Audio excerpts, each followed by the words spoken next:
Base sa aming mga nakapanayam, sa isang araw sa buhay ng estudyanteng atleta, ito ang mga nakalaan sa iba't ibang gawain nila. Sa mga estudyanteng atleta na mabababa ang grado, mayroon lamang 5 oras para sa tulog, 2 oras sa pag-aral, 7 oras sa eskwela, 3 oras sa ensayo, 3 oras sa pangangailangan ng sarili, at 4 na oras sa iba pang gawain.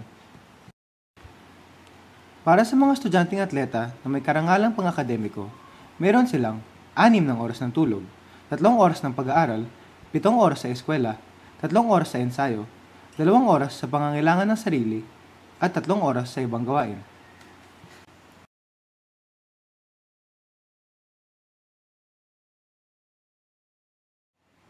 Para sa inyo po ba, mahihina mag-isip ang mga atleta? Para sa akin, hindi.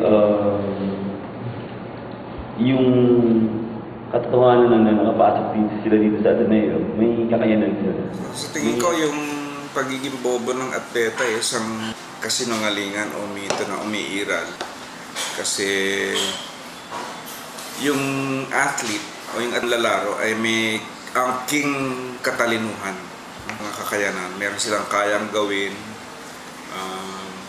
na kakaiba dun sa mga hindi atleta. Sa Ateneo? Hindi, kasi lahat naman wala namang nire-relax na rules eh. Bali yung mga alituntunin ng paaralan na may kinalaman sa grado, pare-pareho sa lahat. Nagbibigay po ba ng konsiderasyon sa mga estudyanteng atleta? Sa tingin ko din, dapat meron. Pasan, personal na opinion to. Pero naniniwala ako na ganoon din naman ang tingin ng Ateneo High School pagdating sa ating mga atleta na dapat sila talaga bigyan ng konting konsiderasyon. May dapat konsiderasyong ibigay, pero dapat manatili yung pamantayang sinusunod natin sa Ateneo. Kasi ako, generally, ayoko ng ganon. As much as possible, equal treatment. Dapat. Pero may consideration minsan lang. Anong consideration? Ina-encourage silang mag-study hall. May pagkakataon na binibigyan sila ng tutorial. No? Meron tayong gano'n. Pero hanggang dun lang. Ano po ba ang pananaw ninyo sa mga atleta? Negatibo man o positibo? Natututo silang disiplinahin ang sarili nila, lalo na pagdating sa oras. Kasi nga mas konti ang panahon nila para mag-aaral. So, kung may makikita man ako negatibo sa kanila, gusto ko lang ibarating dito ay hindi ko sasabihin na iyon ay dahil atleta sila. Positibo kasi may angking disiplina ng isang atleta. Kinakailangan niya mag-ensayo. May angkin siyang pamumuno, pagsasanay sa pamumuno. May pinamumunuan siya. Mahirap pagsabayin yung pag-aaral at paglalaro. Sinusubok natin na pagsabayin.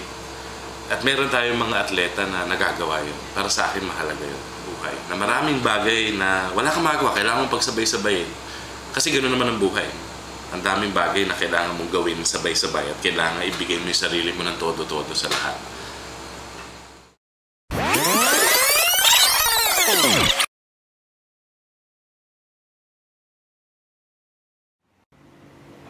Sa iyong palagay, bakit iniisip ng marami na bobo ang mga atleta?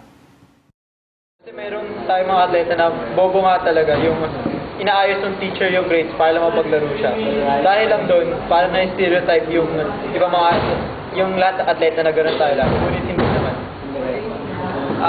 Marami.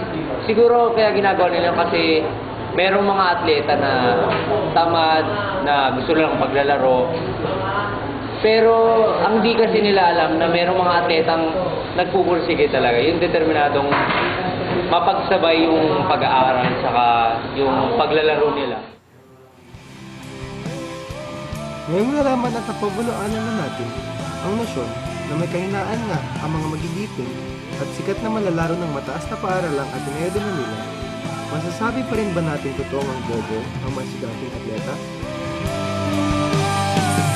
Hindi kami bobo. Hindi kami bobo. Hindi kami bobo. Hindi kami bobo. Hindi kami bobo. Hindi kami bobo. Hindi kami bobo.